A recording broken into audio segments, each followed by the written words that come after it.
ضبط تولید چند صورتوں میں جائز نہیں ہے، وہ میں بتا دیتا ہوں تاکہ جو جائز صورتیں وہ خود بخود سامنے آ جائیں گی۔ کسی عورت کا اس نیت سے حمل روکنا کہ خرچہ بڑھ جائے گا، کھلائیں گے کیسے اس کو، جیسے کہ آج کل اکثر یہی دیکھا جا رہا ہے کہ بچوں کی اسکول کی فیسیں بھرنی ہیں یا ان کا خوراک کا خرچہ بڑھ جائے گا، اس نیت سے حمل روکنا حرام ہے۔ قرآن مجید میں صاف ہے، نحن نرزقکم وإیاہم، ہم تم کو بھی رزق دیں گے ان کو بھی۔ اور رزق کا مطلب صرف روٹی نہیں ہوتا، زندگی گزارنے کے جتنے ضروری لوازمات ہیں وہ رزق کے مفہوم میں داخل ہیں۔ تو بچہ جب دنیا میں آتا ہے تو اللہ کی مخلوق پہلے ہے، والدین کی اولاد بعد میں۔ اس نیت سے اگر کوئی حمل روکے گا تو وہ حرام ہے، ناجائز ہے۔ دوسری صورت یہ ہے کہ بچوں کو عار سمجھا جائے، جیسے آج کل فیملی پلاننگ والوں نے یہ معاشرے میں اس طرح کی جو ہے نا وہ کلچر کو فروغ دیا ہے کہ جس کے زیادہ بچے ہوں وہ شرماتا ہے وہ بچوں کی تعداد بتاتے ہوئے۔ خواتین ہی اس عورت کا مذاق اڑاتی ہیں، تمہارے 8 بچے ہیں، تمہارے 9 بچے ہیں، جبکہ رسول اللہ صلی اللہ علیہ وسلم نے اولاد کی کثرت کو قابل فخر قرار دیا۔ فإنی أباہی بکم الامم، فرمایا میں کثرت پہ فخر کروں گا۔ تو جو چیز قابل فخر تھی اس کو قابل ذلت سمجھنا، یہ شریعت کا گویا مذاق ہے۔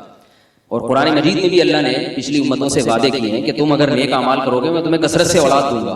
تو پتہ چلا کہ اولاد کی کثرت ایک فطری چیز ہے، ہمیشہ سے محمود اور یعنی مطلوب سمجھی جاتی ہے، اور یہ قابل عزت ہے، اس میں توہین محسوس کرنا گویا شریعت کا مذاق ہے۔ اگر کوئی خاتون اس نیت سے حمل روکتی ہیں کہ بچے زیادہ ہوں گے تو لوگ کیا کہیں گے، یہ مرد یہ کام کرے یا یعنی بیوی کو مجبور کرے، اس نیت سے اگر کرتے ہیں تو یہ بھی ناجائز ہے۔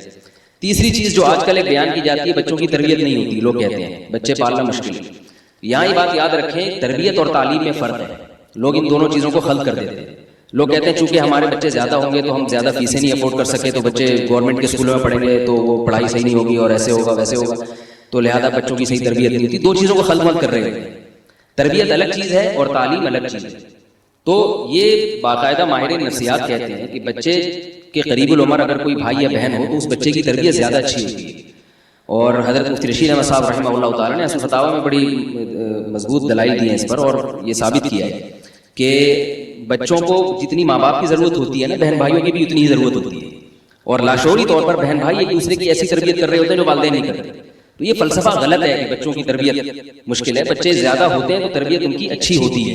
بہرحال ابھی چونکہ موضوع نہیں ہے اس پر بہت کچھ کہا جا سکتا ہے۔ تو یہ تیسری چیز ہے، اس نیت سے حمل روکنا یہ بھی بیوقوفی ہے کہ تربیت نہیں ہو سکے گی۔ پہلے تو بچوں 8 8 9 9 10 10 12 12 بچے ہوتے تھے، ماشاءاللہ سب کی تربیت ہو جاتی تھی۔ اب جو ہے وہ 1 2 بچے ہوتے ہیں، وہ لاڈ پیار میں بگڑ جاتے ہیں۔ چوتھی چیز کیا ہے، یعنی یہ تو وہ 3 چیزیں ہیں جن کی وجہ سے حمل روکنا غلط ہے۔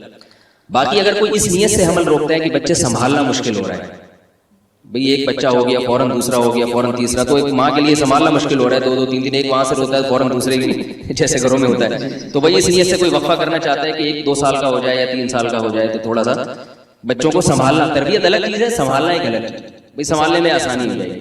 یا کوئی اس نیت سے حمل روکتا ہے کہ عورت کی صحت خراب ہے، جیسے انہوں نے بتایا کہ آپریشن کی تکلیف ہو رہی ہے اس کو، تو عارضی طور پر حمل روکا جا سکتا ہے۔ عارضی طور پر کوئی ایسی چیز کھانا یا بچہ دانی نکال دینا ہمیشہ کے لیے، یا ایسی دوا کھا لینا کہ اولاد کا سلسلہ ہمیشہ کے لیے ختم ہو جائے، تو بالکل حرام ہے۔ وقتی طور پر اس نیت سے روکا جا سکتا ہے۔ اور تیسری کیا چیز ہے، جیسے میں نے بتایا صحت ہے، دوسری چیز ہے صحت، اور تیسری چیز ہے کوئی ویسے ہی بچے نہیں چاہتا۔ باپ والدین ایسے ان کو اولاد کی چاہتے ہی نہیں کہ ہمارے اولاد ہو، ویسے ہی کوئی یہ نہیں کہ ان کو خرچے کا خوف ہے، کہتے بھائی میں ہلکے پھلکے زندگی گزارنا چاہتے ہیں، اولاد کی ٹینشن ہم پالنا ہی نہیں چاہتے۔ تو شریعت ان کو ترغیب دیتی ہے کہ بھئی اولاد پیدا کرو، یہ بہت بڑی برکت ہے اس میں۔ رسول اللہ صلی اللہ علیہ وسلم نے فرمایا تزوج الودود الولود، ایسی عورت سے نکاح کرو جس کے خاندان میں زیادہ بچے پیدا ہوتے ہیں۔ تو شریعت نے ترغیب دی ہے، بہت ساری احادیث ہیں اس پر کہ اولاد کی کثرت شریعت میں بہت پسندیدہ ہے، اس کے دنیا میں بھی فائدے آخرت میں بھی فائدے۔ لا تدرون ایہم اقرب لکم نفعا، اللہ فرماتے ہیں تمہیں معلوم نہیں ہے کہ کون سی اولاد تمہارے لیے زیادہ فائدے کا سبب بن جائے گی، لیکن شریعت نے اس پہ مجبور نہیں کیا۔ تو اگر کوئی عارضی طور پر حمل روکتا ہے اور اس کی کچھ بھی نیت نہیں ہے، بس ویسے ہی، تو وہ بھی جائز ہے۔ ہاں برکت سے محروم ہوگا مگر اس کو گناہ نہیں کہیں گے۔ تو اگر صحت کے حوالے سے کوئی حمل روکنا چاہے تو بھی جائز ہے، ویسے ہی روکنا چاہے کہ مجھے اولاد چاہیے ہی نہیں تو بھی جائز ہے۔ لیکن یہ تمام تدبیریں عارضی نہیں ہیں، دائمی تدبیر اختیار کرنا، جیسے مرد نس بندی کر لیتے ہیں یہ بھی حرام ہے، یا عورت بچہ دانی ہی نکلوا دے یہ بھی حرام ہے۔